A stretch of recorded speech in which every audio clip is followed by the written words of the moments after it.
नमस्कार, मैं हूं आपके साथ अनुष्का और आप देख रहे हैं एमपी फर्स्ट न्यूज। मानसून की दस्तक के पहले मई में मावछे ने प्री मानसून गतिविधियां शुरू कर दी हैं। शनिवार व रविवार को इस सीजन का सबसे गर्म दिन रहा।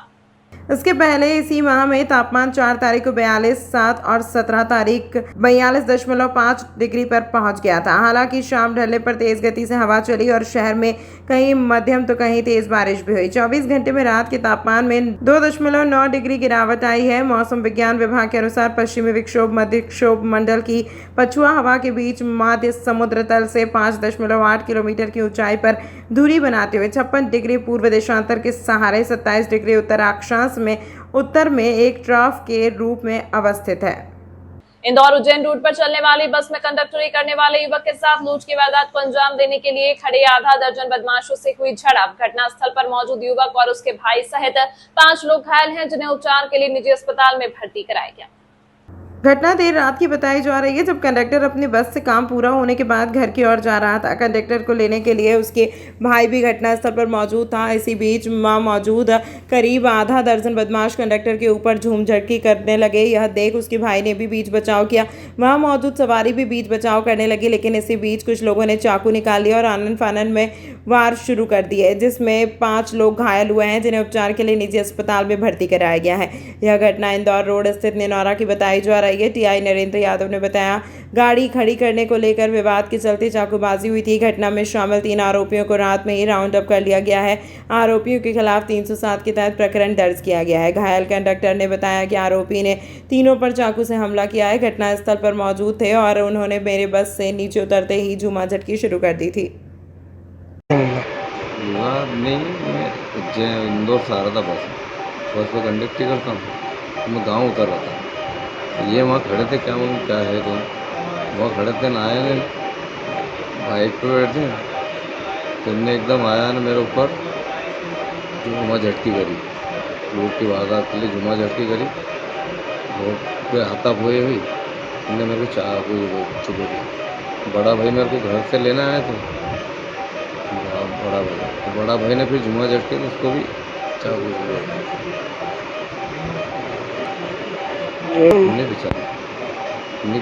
ये कितनी बजे की रात की बात है? ये 8:30 से 40-50 की बात है। 8:30 या 40। कौन सी जगह पर हुआ विवाद? निनौरा। कितने लोग थे जैसे मानने वाला?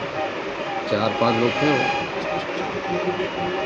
तो क्या कहना क्या पड़ रहा था उनको? क्या मालूम क्या रोड के हिसाब से थे वो। कितने लोग घायल हुए? कितने लोग घायल हुए? हम 4 जने, 4-5 जने। एक सवारी को पैसेंजर को भी लग गई बीच बचाव में, वो भी घायल हो गया, उसको भी लग गई। तो कहाँ कौन सी बस पे काम करते हैं? Eagle travels, Ujjain Indore. क्या नाम है आपका? गाँव उतर रहा था मैं, गाँव है वहाँ। ये क्या मालूम क्या है, खड़े थे क्या नाम है आपका? खान से। संचालनालय पुरातत्व एवं अभिलेखागार एवं संग्रहालय भोपाल के तत्वावधान में अंतर्राष्ट्रीय संग्रहालय दिवस मनाया गया। इसमें भगवान गणेश की ऐसी अद्भुत प्रतिमाएं जो विदेशों के संग्रहालय में रखी है, इन प्रतिमाओं के चित्र प्रदर्शित किए गए हैं। डॉक्टर राहुल सांखला ने बताया कि भारत से प्राचीन गणेश की प्रतिमाएं अंग्रेज ले गए हैं। वहीं कई प्रतिमाएं चोरी होकर विदेश तक पहुंच चुकी हैं। यह प्रतिमाएं विदेश के संग्रहालयों में हैं। गणेश की प्रतिमाएं अमेरिका, ब्रिटेन, जर्मनी, कंबोडिया और मुंबई के संग्रहालय में मौजूद हैं। प्रदर्शनी का उद्देश्य है कि भगवान महाकाल के दर्शन को देश भर से आने वाले श्रद्धालु संग्रहालय में आकर विदेश में रखी भगवान श्री गणेश की प्रतिमाओं के छायाचित्र का अवलोकन कर सके। यह प्रदर्शनी 18 से 24 मई तक सुबह 8 बजे से रात्रि 10 बजे तक आम जनता के अवलोकनार्थ खुली रहेगी। अंतर्राष्ट्रीय संग्रहालय दिवस के उपलक्ष्य में संस्कृति संचालनालय पुरातत्व अभिलेखागार एवं संग्रहालय मध्य प्रदेश शासन भोपाल के द्वारा यहाँ प्रदर्शनी आयोजित की गई है और यह प्रदर्शनी जो है 7 दिन के लिए लगाई गई है, जो कि आज दिनांक 18 मई से लेकर 24 मई तक संचालित रहेगी। इसके अंतर्गत हमने जो विषय रखा है गणेश की प्रतिमाएँ जो हैं, अद्भुत प्रतिमाएँ, उन विषय के ऊपर जो है हमने यहाँ पर जो अलग अलग स्थलों पर प्रतिमाएं हैं उनके छायाचित्रों की प्रदर्शनी यहाँ पर लगाई गई है। हाँ, यहाँ पर जो आप छायाचित्र देख रहे हैं वह लगभग 50 से अधिक मात्रा में लगे हुए हैं जो कि राष्ट्रीय स्तर के अलावा अंतर्राष्ट्रीय स्तर के भी हैं, जिनमें अमेरिका, जापान और शिकागो, मतलब अलग अलग स्थलों की जो प्रतिमाएं जो लगी हुई हैं, उनके छायाचित्रों की प्रदर्शनी हमने यहाँ पर लगाई हुई है। पूर्व में जो प्रतिमाएं हमारे विभाग के द्वारा अलग अलग स्थलों पर भेजी गई हैं भारत महोत्सव के समय में, वह प्रतिमाएं आज भी जैसे उन संग्रहालयों में संरक्षित हैं और वहाँ हमारी संस्कृति, हमारी धरोहर है, हमारे देश की संस्कृति है और उन संस्कृति से जो है हमारे देश के जो जन सामान्य हैं, नागरिक हैं, उनको सबको परिचित करवाना, पुरातत्व के प्रति एक जागरूकता लाना। इसलिए हमारा पुरातत्व विभाग जो है समय समय पर इस तरह के कार्यक्रम आयोजित करता है, जिसमें हम अलग अलग स्थलों से प्राप्त प्रतिमाओं को हमारे अलग अलग समय पर, जैसे आज अंतर्राष्ट्रीय संग्रहालय दिवस है और इसके अलावा विश्व धरोहर दिवस आता है 27 अप्रैल को, इस तरह 27 सितंबर को तो इस तरह से हम अलग अलग समय में इस तरह की प्रतिमाएं या फिर जो इस तरह की छायाचित्रों की प्रदर्शनी आयोजित करते हैं। अपना डॉक्टर राहुल सांखला। भारतीय बौद्ध महासभा उज्जैन द्वारा हर वर्ष की तरह इस वर्ष भी अशोक बुद्ध विहार में बुद्ध जयंती के उपलक्ष्य में 2 दिवसीय कार्यक्रम आयोजन किया गया। मीडिया प्रभारी एवं प्रवक्ता धर्मेंद्र सोलंकी ने जानकारी देते हुए बताया कि कार्यक्रम के पैम्पलेट का शुभारंभ किया गया और सभी समाजजनों को पैम्पलेट के माध्यम से कार्यक्रम में आमंत्रित किया जा रहा है। बुद्ध जयंती के उपलक्ष्य में बुद्ध जयंती की पूर्व संध्या 22 मई को समय शाम 7 बजे स्थान टावर चौक फ्रीगंज स्थित विश्व रक्त बोधिसत्व डॉक्टर बाबा साहेब भीमराव अंबेडकर की प्रतिमा के पास संगीतमय कार्यक्रम राष्ट्रीय बहुजन रत्न सम्मानित संगीतकार एवं गीतकार गायक राजू भारती एवं मशहूर गायिका सारिका व गायक पाल द्वारा संगीत का कार्यक्रम किया गया। 23 मई को प्रातः 8 बजे प्रभात फेरी अशोक बुधवार से निकाली जाएगी, जो प्रमुख मार्ग पर होते हुए डॉक्टर भीमराव अंबेडकर की प्रतिमा पर माल्यार्पण कर अशोक बुद्ध में जुलूस का समापन होगा। शाम 7 बजे मैत्री भोज एवं अतिथि उद्बोधन कार्यक्रम पर समापन किया जाएगा। 2 दिवसीय कार्यक्रम की अध्यक्षता भारतीय बौद्ध महासभा के जिला अध्यक्ष आर जवादे द्वारा की जाएगी। जो विश्व के महामानव भगवान तथागत गौतम बुद्ध की 2587वीं जयंती भारत ही नहीं बल्कि जहाँ पर बुद्धिस्ट कंट्रियाँ हैं, इस वर्ष 2024 के महापर्व पर एक महाकुंभ होने जा रहा है। इसी तारतम्य में भारतीय बौद्ध महासभा के द्वारा उज्जैन में भी 2 दिवसीय कार्यक्रम का आयोजन किया जा रहा है, जो कि बुद्ध जयंती की पूर्व संध्या दिनांक 22 मई शाम 7 बजे जो टावर चौक फ्रीगंज स्थित बाबा साहब की प्रतिमा पर माल्यार्पण कर, जो भोपाल से हमने गायक बुलाए हैं राजू भारती जी और एक मशहूर गायिका सारिका मैडम और पाल साहब जो गायक हैं, उनके द्वारा वहाँ पर संगीतमय कार्यक्रम किया जाएगा। इसके पश्चात 23 मई को बुद्ध जयंती के उपलक्ष्य पर अशोक बौद्ध विहार उज्जैन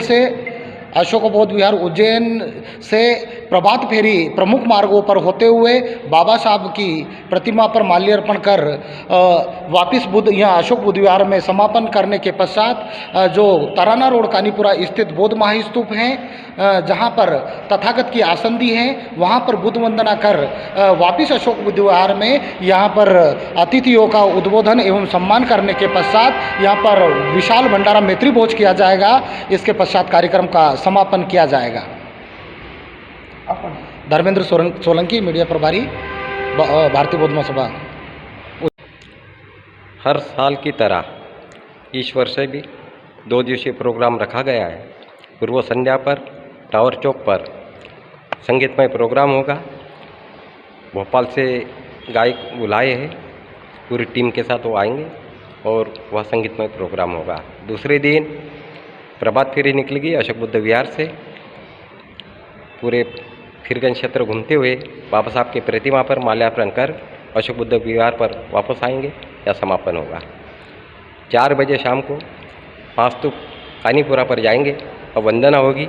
उसके पश्चात वापस आएंगे या फिर यहाँ पे छोटे प्रोग्राम होकर बच्चों के, उसके बाद भोजन प्रसादी का प्रोग्राम होगा। ये भारतीय बौद्ध महासभा के नेतृत्व में प्रोग्राम हो रहा है और बुद्ध जयंती के उपलक्ष्य में हो रहा है। आर जवादे, भारतीय बौद्ध महासभा जिला अध्यक्ष। उज्जैन एवं खाचरोद में आग लगने की घटना सामने आई है। नीलगंगा क्षेत्र स्थित कृष्णा पैलेस में आग लगने से क्षेत्र में हड़कंप मच गया। शहर के नीलगंगा थाना क्षेत्र अंतर्गत हनुमान नाका चौराहे पर स्थित कृष्णा पैलेस होटल में करीब रात 9 बजे आग लग गई। जिस समय आग लगी उस समय होटल में कोई भी गेस्ट मौजूद नहीं था। आग की सूचना पर पहुंची दमकल की गाड़ी ने आग पर काबू पा लिया। दमकल कर्मी अंकित राजपूत ने बताया कि होटल के ऊपर पीछे की ओर कमरे में शॉर्ट सर्किट आगजनी का कारण बताया जा रहा है। आगजनी से पलंग व गद्दा सहित कमरे की पीओपी भी जलकर खाक हो गई। वहीं दूसरी ओर खाचरोद में पंचवटी पैलेस के पास एक पाइप के गोदाम में आग लग गई। क्षेत्र में भीषण धुआं उठने के बाद आग देने की घटना का पता चला। जैसे ही दमकल की गाड़ी मौके पर पहुंची और आग पर काबू पाया। गोदाम में कृषि संबंधित प्लास्टिक के पाइप और सामग्री रखे थे। बताया जा रहा है कि कई किलोमीटर दूर से दिखाई दे रहे धुएं के गुब्बार उठने के बाद आग का पता चला। फिलहाल गोदाम में लगी अचानक आग का कारण अभी स्पष्ट नहीं हो पाया है। होटल कृष्णा पैलेस में हमको आग की सूचना मिली थी। तुरंत हमने आग की कार्रवाई की। इसमें गद्दा और पीओपी जली है। शॉर्ट सर्किट से आग लगी थी। ज़्यादा नुकसान नहीं हुआ है और आग पे पूरी तरीके से काबू पा लिया है। कितनी दमकल लगी है? एक दमकल में काम हो गया हमारा। आपका नाम? अंकित राजपूत। निजधामवासी बाबा जय गुरुदेव जी के आध्यात्मिक उत्तराधिकारी उज्जैन वाले बाबा उमाकांत जी महाराज ने बताया कि गुरु महाराज का वार्षिक भंडारा उज्जैन में 2, 3, 4 जून को होने जा रहा है।